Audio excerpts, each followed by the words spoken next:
As South Africa marks 100 days under its new coalition government, questions linger about whether the recent surge in market sentiment is truly due to the unity government or if it stems from earlier reforms initiated by President Cyril Ramaphosa. Professor Andre Roux, economist, University of Stellenbosch Business School, joins me for more on this. Thank you so much, Professor, for joining me today. Thank you. Thank you. Good morning to you and your viewers. Good morning to you too. Well, the numbers are there and quite convincing too. However, there are arguments around whether, these improved sentiment we see can be credited to the unity government or Ramaphosa's earlier reforms. What do you think? Yeah, you're quite right. And it's always a matter of disentangling cause and effect and what they call causation and correlation. Because if you look at the slightly bigger picture, there might be a degree of fortune here as well. We know that inflation is coming down, and therefore last week we saw a drop in interest rates for the first time in a long time. The petrol price has been dropping for a number of months, thanks mainly to a lower international oil price. Load shedding, which has been a major issue for so many years in this country, has last happened more than 150 days ago. And we have seen, slowly but surely, signs of improvement in our infrastructure. Now, all of that would have happened with or without the government of national unity. But then, of course, thanks to the GNU and thanks to the market sentiment being positive so far, we've also seen our exchange rate performing remarkably well. In fact, stronger than for quite some time, which has also helped to bring down the petrol price and bring down inflation. And we have seen already signs of investment picking up. For instance, ArcelorMittal, which had decided some time ago to shut down 2 steel plants, has decided not to shut them down. Qatar Airways has bought a stake in local Airlink. We have Toyota, which has decided to invest $75 or $70 billion in spare parts plants. And then also Anglo-American, $620-something million in steel plants. So whether that would have happened with or without GNU, difficult to say, but certainly all of those decisions made after the establishment of the GNU. We also see the consumer sentiment is in a much higher place than in the last few years. So I think it's a bit of everything.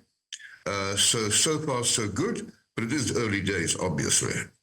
All right. Well, critically speaking now, does the government of national unity seem poised, to deliver on some of these issues, really? I mean, talking about, South Africa's long-standing infrastructure and even policy issues.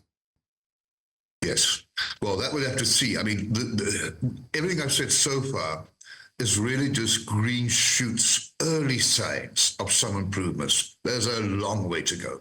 I mean, none of these things in and of themselves are going to solve structural problems such as poverty, unemployment, inequality, corruption, and as you say, infrastructure backlog. You'll need far more time, far more energy, far more commitment, and far more collaboration. And that is where the real test lies. The first 100 days, perhaps a bit of a honeymoon, which I said earlier, so far so good, but the real test lies ahead. And right. That is where this GNU will be tested.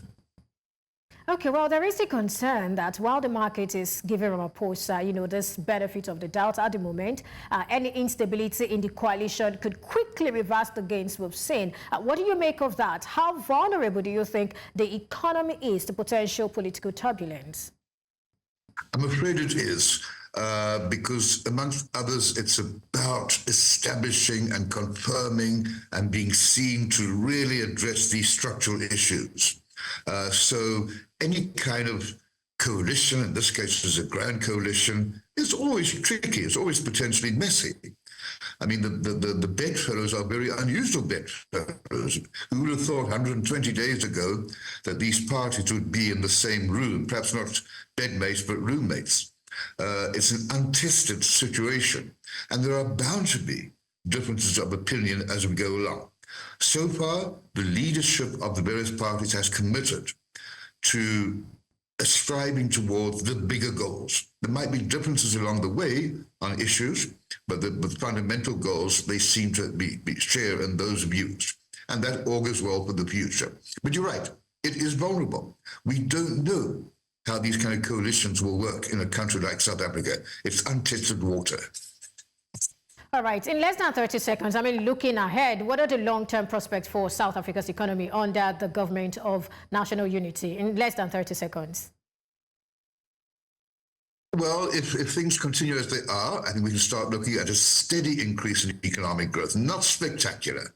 You've got to start somewhere, maybe 1 or 2% in the next few years, but even that's not good enough. We need 3, 4, 5% to really make a difference. You've got to start somewhere. It's never too late. And maybe for the first time in 10 to 15 years, we are seeing the first tentative signs of an improvement, of something to look forward to, of something to be more excited about. And that would be my quick 30-second view. Thank you so much, Professor Andre Roux, economist, University of Stellenbosch Business School, South Africa. Thank you so much for your time and your thoughts. Thank you.